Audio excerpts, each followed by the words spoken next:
Good Wednesday evening. I'm certified meteorologist Nick Kelly checking in with Doug Hetty having the night off. It certainly has been a cold January 3rd of 2018, but at least we got back above freezing today. It was a nice treat after we have seen quite a cold spell over the past 10 days. Look at afternoon highs from the Joplin Regional Airport going back to Christmas Day. 32 degrees on that day. Then we dropped to 23 on that Wednesday, 39 on that Friday. We dropped all the way to 18 on New Year's Eve, 15 on New Year's Day, and it was certainly nice to get back above freezing today with the official high of 34 degrees. Note that red line, though, on the graph. That's where we should see highs going into late December and early January, mainly in the mid-40s. We're going to get back to that point, but we still got a little ways to go before we finally see temperatures go back to normal. All is quiet for 7th and Range line on Wednesday night. The almanac showing a 12-degree cold and frigid start this morning at the airport in Joplin. But again, that nice rebound to 34. Still below the normals of 25 and 44. But again, compared to where we've been, we're back above freezing. I'll take that as good news, and I have not gotten any complaints about that whatsoever. Last check at the conditions we had before the 10 o'clock hour had Joplin checking in at 19. With a north breeze, pretty light at 6 miles per hour, just giving us a slight wind chill of about 11 degrees. That's the same story overall for much of the region. A few spots on the Kansas and Missouri side still trying to hold on to readings in the lower 20s. You even argue the warmer spots being northeast Oklahoma with temperatures in the mid, if not upper 20s around Miami and Grand Lake. But overall, 19 in Chanute, 18 in Carthage, 21 in Columbus and Neosho. You factor in that light breeze, it feels like we're in the lower to middle teens with some spots close to 20, so it's going to be another cold night, but it shouldn't get too cold as we go into your Thursday morning. The Skywatch Storm Tracker has some morning clouds, then we saw quite a bit of nice sunshine this afternoon and quiet skies this evening. Off to our north and west, we are still seeing some cloud cover trying to work out in Nebraska. I do expect some cloud cover to work back in tonight. That's what's going to stop us from turning too frigid as we go into Thursday morning. Nothing underneath the clouds, so we'll keep things quiet too. The big weather story, though, in terms of the lower 48 in the short term is this impressive area of low pressure riding along the eastern coast. It barely started out as a low pressure center back, earlier this morning and early this afternoon, but it has finally got its act together.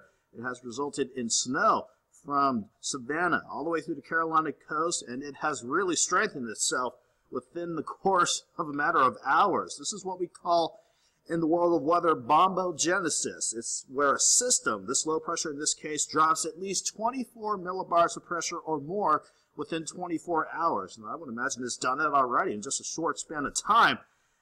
What it means to the folks along the eastern coast and eventually New England, it's a classic nor'easter getting its act together. And as it continues to ride along the coast, we'll see snow riding along the Atlantic seaboard, not to mention winds really responding to the strengthening low. We're going to have strong north winds around the backside of this low, and that's really going to bring in some cold air for the northeast as we go into this weekend.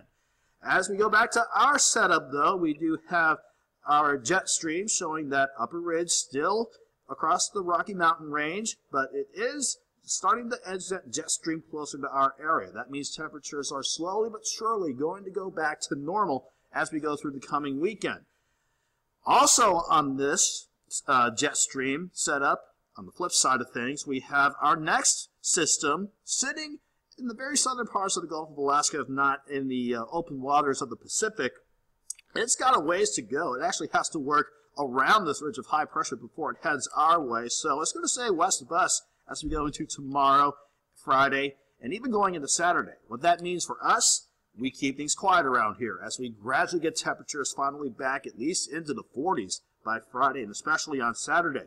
Here's how Saturday is shaping up. Projected set up at 6 o'clock Saturday evening. We have a system really digging across parts of Utah and Colorado. You can see how it's picking up snow in the higher elevations of the Rockies.